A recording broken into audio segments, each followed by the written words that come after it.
کہیں پر یہی نہیں لکھا گیا کہ بیوی آپ کے کپڑے دھونا، کہیں پر بھی یہی لکھا گیا کہ آپ کو کھانا پکا کے کھلانا، کہیں پر بھی آپ یہ نہیں لکھا گیا کہ آپ آئے تو آپ کے سر کو دبانا، نہیں لکھا گیا کہیں پر بھی۔ کھانا پکانا، کپڑے دھونا، گھر کو جھاڑو دینا نہیں لکھا گیا ہے۔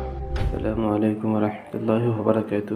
امید ہے کہ آپ لوگ خیر و عافیت سے ہوں گے۔ اللہ تعالیٰ آپ لوگوں کو مزید خوش رکھے اور نیک عمل کرنے کی توفیق عطا فرمائے۔ قائد ملت جناب اسد الدین اویسی صاحب تازہ ترین بیان فرما رہے ہیں۔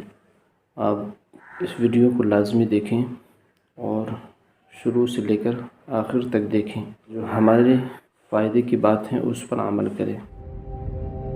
میرے عزیز دوستوں اور بزرگوں، میں آپ سے یہ کہنا چاہوں گا کہ ہم اپنی بیویوں سے اچھا سلوک کریں، اور یاد رکھیے میں تو مرد حضرات سے کئی مرتبہ کہہ چکا ہوں، بہت سے لوگ مجھ سے تھوڑا ناراض بھی ہوئے، قرآن میں سنت میں کہیں پر بھی یہ نہیں لکھا ہے کہ بیوی آپ کے کپڑے دھونا۔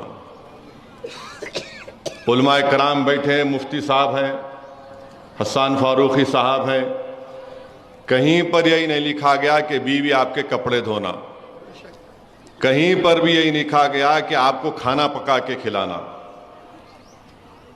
کہیں پر بھی آپ یہی نہیں لکھا گیا کہ آپ آئے تو آپ کے سر کو دبانا، نہیں لکھا گیا کہیں پر بھی۔ کھانا پکانا، کپڑے دھونا، گھر کو جھاڑو دینا نہیں لکھا گیا ہے، بلکہ دین اسلام میں لکھا گیا ہے کہ اس کی آمدنی میں، بیوی کی آمدنی میں شوہر کا حق نہیں ہے۔ شوہر کی آمدنی میں بیوی کا حق ہے، گھر چلانا ہے۔ اور بلکہ اللہ کے رسول صلی اللہ علیہ وسلم کی حدیث شریف میں خود سنا ہوں اور پڑھا ہوں، اگر شوہر گھر میں نہیں ہے اور گھر کی ضروریات کو ضروری تکمیل کرنا، تو بیوی شوہر کے پیسے لے کے استعمال بھی کر سکتی ہے، اور اگر بیوی اپنے پیسے شوہر گھر میں استعمال کرتی ہے تو اس کا اجر ہے آخرت میں۔ تو یہ ہمارے پاس دماغ بیٹھا ہوا ہے، کھانا پکائے نہیں پکائے، نمک زیادہ ڈال دیے، میٹھا نہیں بنائے، میرے بھائی یہ اسلام ہے، یہ کہیں پر بھی۔ اور پھر جو مرد حضرات اپنی بیویوں کو ظلم کرتے ہیں، اور افسوسناک بات یہ ہے کہ بعض وقت مارتے بھی ہیں، اگر آپ رسول اللہ صلی اللہ علیہ وسلم کے سچے اور پکے چاہنے والے ہیں، ان کے غلاموں کے غلام ہیں، بتاؤ مجھے کہ کہاں پر رسول اللہ صلی اللہ علیہ وسلم نے کسی ہماری امت کی ماں کو کبھی ہاتھ اٹھایا؟ بتائیے آپ، کہیں پر بھی نہیں ملتا ہم کو۔ اور پھر اپنے دفاع کے لیے بولتے نہیں نہیں وہ مسواک کی لکڑی۔ ارے مسواک کی لکڑی وہ ہے وہ، مگر یہ بتاؤ کہ اللہ کے رسول صلی اللہ علیہ وسلم نے کچھ کیا؟ ایسا نہیں کیا۔ تو اس لیے بہت ضروری ہے کہ مرد حضرات کو مرد بننا ہے۔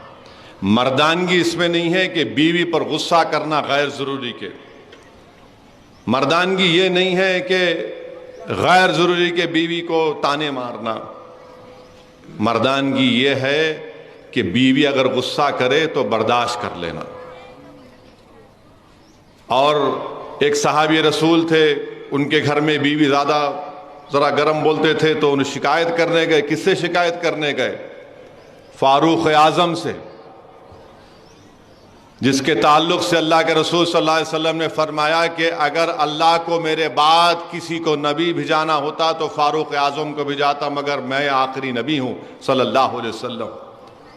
جس کے تعلق سے اللہ کے رسول صلی اللہ علیہ وسلم نے فرمایا کہ جس راستے سے فاروق اعظم چلتے ہیں شیطان بھاگ جاتا ہے۔ جس کے تعلق سے بتایا گیا کہ ایک مرتبہ فاروق اعظم نے شیطان کو پکڑ کر زمین پر لٹا کر اس کو مارا۔ وہ صحابی رسول صلی اللہ علیہ وسلم فاروق اعظم کے گھر کو گئے، وہاں جا کر کیا دیکھا کہ ان کے گھر میں ان کی بیوی ذرا گرم آواز میں ان سے بات کر رہی۔ بولے بھائی میں اپنا معاملہ سنانے گیا، یہاں پر تو وہی ہے۔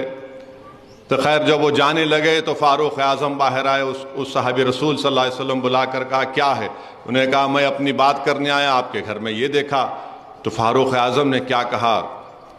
بیوی ہے میری، میرے گھر کی عزت کی حفاظت کرتی ہے، میرے بچوں کو پیدا کیا تکلیف سے، میرے بچوں کی پرورش کرتی ہے، انسان ہے اگر کبھی کچھ بول دے تو کیا بات ہے، میں اس کو سن لیتا ہوں۔ میرے بھائی یہ مزاج پیدا کریے. ہمارے پاس تو ایسا ہے کہ اگر کوئی پلٹا کے بیوی کچھ بول دے، ہاں میرے کو پلٹا کے بول رہے. میرے بھائی رسول اللہ صلی اللہ علیہ وسلم کی سنت ہے. رسول اللہ صلی اللہ علیہ وسلم نے فرمایا، امت کی ماں حضرت عائشہ صدیقہ رضی اللہ تعالیٰ عنہ سے فرمایا کہ میں جانتا ہوں کہ آپ کب خوش ہوتی ہیں اور آپ کب غصے میں رہتی ہیں. بی بی عائشہ نے فرمایا بتائیے رسول اللہ صلی اللہ علیہ وسلم. اللہ کے رسول صلی اللہ علیہ وسلم نے فرمایا کہ جب آپ خوش ہوتی ہیں تو رب محمد صلی اللہ علیہ وسلم کی قسم کھاتی، جب آپ تھوڑا غصے میں ہوتی ہیں تو آپ رب ابراہیم صلی اللہ علیہ وسلم کی قسم کھاتی. میرے بھائی، اللہ کے رسول صلی اللہ علیہ وسلم نے امت کی ماں کے ساتھ ریس لگائی. ریس ہوئی تھی، پوچھئے علماء کرام، حسان فاروقی صاحب ریس ہوئی. ہم کیا کرتے ہیں؟ ساری رات بھر چورستے میں بیٹھ کے دوستوں سے باتاں کریں گے. 12-1 بجے گھر کو جاتے ہیں، بیچاری بیوی انتظار کر رہی کہ کب آئیں گے ہمارے شوہر. آتے کہ انہیں بولتے نہیں سوئے اب تک تم؟ وہ بیچاری اماں انتظار کر رہی کہ بیٹا کب آتا. میرے بھائی یہ چیزوں کو سنو، سمجھو، اپنی زندگیوں میں انقلاب پیدا کرو. اللہ تعالی ہم سب کو تمام اچھی باتوں پر عمل کرنے کی توفیق عطا فرمائے.